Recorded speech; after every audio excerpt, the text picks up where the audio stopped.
L'unité flambant neuve culmine à 32 mètres. À l'intérieur, cet immense cylindre, un atomiseur. Il sert à déshydrater le talc, une roche extraite des Pyrénées, préalablement broyée et mélangée avec de l'eau. On pulvérise des gouttelettes de suspension de talc et en contre-courant, par le haut, on envoie un flux d'air chaud à 550 degrés qui va instantanément sécher les gouttelettes. Donc la densité va changer et les billes formées vont tomber en bas du cône. Et c'est ce qu'on récupère comme produit qu'on met en big bag pour livrer nos clients. La fine poudre de talc ainsi obtenue ne va pas aller sur les fesses d'un bébé. Elle est destinée à l'industrie automobile. La transformation subie lui permet d'être mélangée au plastique des voitures. Quand on renforce les plastiques, soit on a un plastique plus résistant, soit on peut avoir un plastique plus léger.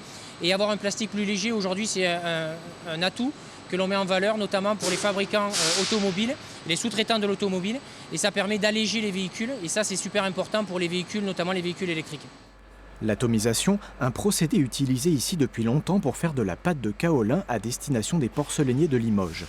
Grâce à cette nouvelle application, le site d'Aix va augmenter son activité de 30%. Le cœur de métier, ça reste la porcelaine. Et sur la partie de Limoges, on part de la porcelaine de luxe. C'est une activité qui marche très très bien. Mais on est très content d'ajouter à côté de cette activité porcelaine, cette activité talc. Donc plutôt pour les marchés automobiles, donc un marché complètement différent. Et c'est un marché qui est forcément en fort potentiel, puisque notre avenir sera fait de voitures électriques. 11 000 tonnes de talc transformées vont sortir de l'usine cette année. Imerys réfléchit déjà à de nouvelles applications pour d'autres types de minéraux. De quoi assurer l'avenir des 67 salariés.